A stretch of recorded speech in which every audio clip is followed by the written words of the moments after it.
नमस्कार, मैं रचना शर्मा। चढ़ती कला टाइम टीवी देख रहे सभी दर्शकों का स्वागत करती हूं। आप देख रहे हैं हिंदी के समाचार। समाचारों की शुरुआत से पहले एक नजर आज की मुख्य सुर्खियों पर।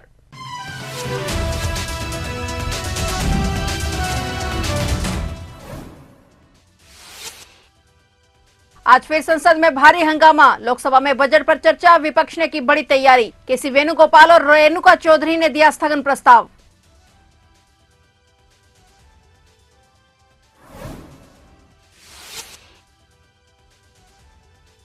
पंजाब में सुबह सुबह बड़े कांग्रेस नेता के घर रेड। जालंधर में छापेमारी से मची भगदड़। आयकर विभाग की टीम ठिकानों पर कर रही जांच।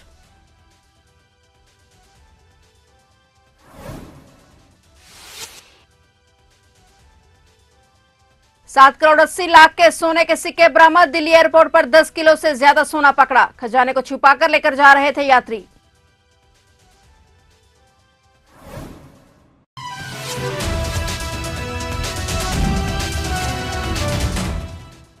और अब समाचार विस्तार से।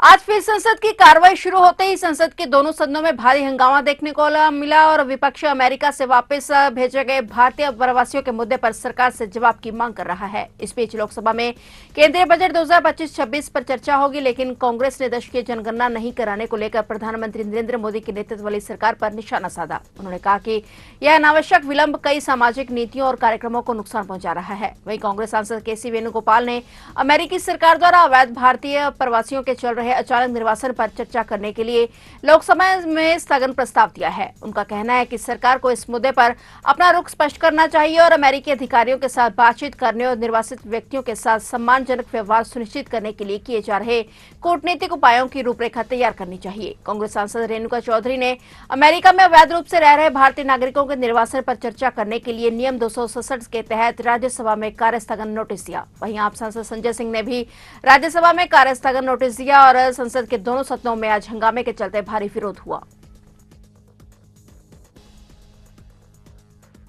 पंजाब के एक बड़े कांग्रेसी नेता के घर पर आयकर विभाग की छापेमारी हुई है। आयकर विभाग द्वारा प्रत्येक वस्तु की बहुत सावधानी से जांच की जा रही है। इस नेता का शराब कारोबार का काम है और जानकारी के मुताबिक आज आयकर विभाग ने सुबह दोआबा के एक वरिष्ठ कांग्रेस नेता के घर पर छापा मारा। विभाग की टीम सभी नेताओं के ठिकानों पर जांच कर रही है। वहीं इस छापेमारी के बाद अभी तक कोई आधिकारिक पुष्टि सामने नहीं हुई है, लेकिन आयकर विभाग की छापेमारी से भगदड़ का माहौल है।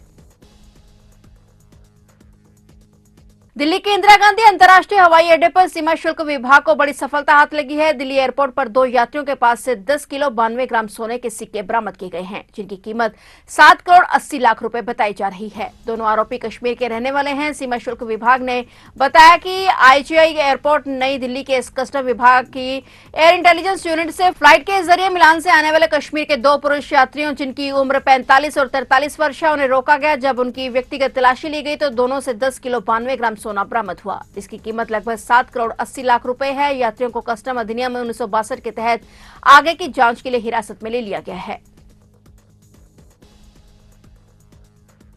हरियाणा स्थानीय निकाय चुनावों को बिगुल बजते ही तैयारियों को लेकर भाजपा ने कमर कस ली है। चुनावों को लेकर बुध चंडीगढ़ में भी मुख्यमंत्री नायब सैनी की अध्यक्षता में विशेष बैठक हुई। बैठक में सभी जिलों के अध्यक्ष, जिला प्रभारी, सभी विधायक और प्रदेश अध्यक्ष मोहन लाल बडोली शामिल हुए थे। प्रदेश के बाद सीएम नायब सिंह सैनी ने कहा कि बैठक में हमारी मुख्य चर्चा स्थानीय निकाय चुनाव को लेकर हुई है। उन्होंने कहा कि अभी हम एक चुनाव से आए हैं और दूसरे चुनाव की तारीखों की घोषणा की गई है। यह प्रदेश भर में चुनाव है और यह चुनाव बहुत महत्वपूर्ण है, क्योंकि जितना छोटा चुनाव उतना ही टाइम हो जाता है। उसके लिए ज्यादा ताकत और शक्ति लगानी पड़ती है। उन्होंने कहा कि नगर निगम और नगर परिषद चुनाव पार्टी सिंबल पर लड़ेगी और वही नगर पालिका चुनाव पर विचार करेंगे। नगर निगमों को लेकर अलग अलग संकल्प पत्र निकाले जाएंगे। निकाय चुनाव के चलते हरियाणा में जिला अध्यक्ष चुनाव बाद में होंगे। शहरी निकाय चुनाव में भाजपा की जीत होगी। बता दें कि निकाय चुनाव 2 चरणों में होंगे। पानीपत नगर निगम को छोड़कर शेष सभी 40 संस्थाओं में 2 मार्च को मतदान होगा। मतदाता सूची प्रकाशन में देरी के चलते पानीपत निगम के चुनाव 9 मार्च को होंगे।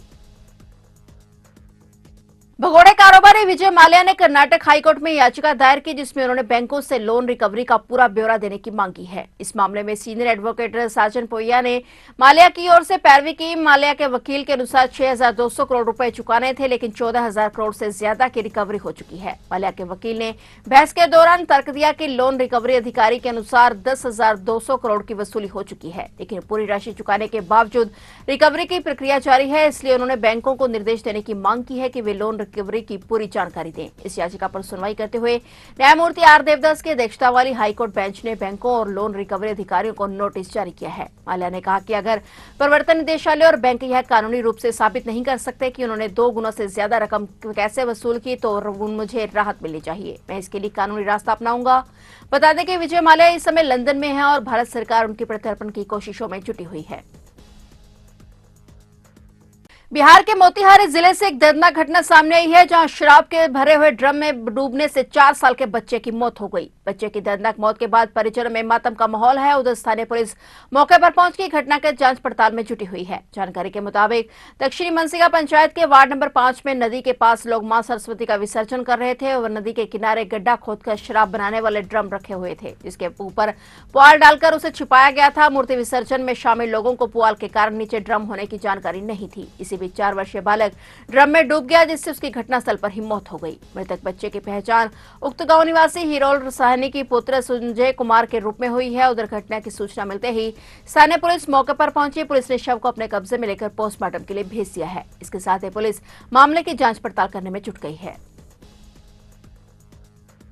महाकुंभ 2025 में पवित्र स्नान के लिए त्रिवेणी संगम पर श्रद्धालुओं का आना जाना लगातार जारी है। 45 दिनों तक चलने वाले इस महाकुंभ 2025 के पहले 24 दिनों में 39 करोड़ से ज्यादा श्रद्धालुओं ने त्रिवेणी संगम में पवित्र डुबकी लगा ली है। गंगा, यमुना और रहस्यमय सरस्वती नदियों का पवित्र संगम यह दुनिया का सबसे बड़ा मानव समागम है और महाकुंभ के दौरान वैष्णवों के सबसे बड़े दिगंबर अनी अखाड़े ने करीब 550 साल पुरानी परंपरा को छोड़कर लोकतांत्रिक ढांचे की ओर कदम बढ़ाया है। अनी अखाड़े में भी अब न सिर्फ सभी पदों के लिए चुनाव होगा, बल्कि उनका कार्यकाल भी 12 साल के लिए तय किया गया है। आज महाकुंभ का 25वां दिन है। श्रद्धालु आस्था की डुबकी लगा रहे हैं और अब तक 39 करोड़ से अधिक लोग त्रिवेणी संगम में आस्था की डुबकी लगा चुके हैं। कल प्रधानमंत्री नरेंद्र मोदी भी पावन स्नान कर चुके हैं। यूपी सरकार ने अनुमान व्यक्त किया था कि इस बार के महाकुंभ में 45 करोड़ लोग तीर्थराज में आकर डुबकी लगाएंगे और इस लिहाज से आंकड़ा लक्ष्य के करीब है।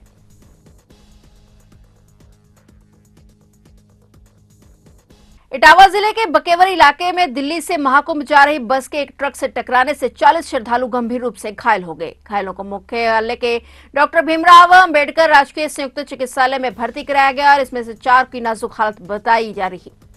इनमें से 4 को नाजुक हालत में सैफई मेडिकल यूनिवर्सिटी भेजा गया है। वरिष्ठ पुलिस अधिकारी ने बताया कि बकेवर इलाके के महेवा के पास दिल्ली से प्रयागराज महाकुंभ जा रही बस दुर्घटनाग्रस्त हो गई। हादसे में करीब 40 श्रद्धालु घायल हो गए। ड्राइवर को नींद आ जाने के कारण बस आगे चल रहे ट्रक से जा टकराई और घायलों में 4 श्रद्धालुओं की हालत ज्यादा गंभीर बताई जा रही है। हादसे में घायलों को एम्बुलेंस की मदद से जिला अस्पताल पहुंचाया गया। प्राइवेट बस बीती रात्रि 9:30 पर दिल्ली से प्रयागराज के लिए निकली थी। श्रद्धालुओं के मुताबिक बस ड्राइवर को नींद आ जाने के कारण यह हादसा हुआ और बस में यात्रा कर रहे सभी श्रद्धालु दिल्ली के निवासी हैं।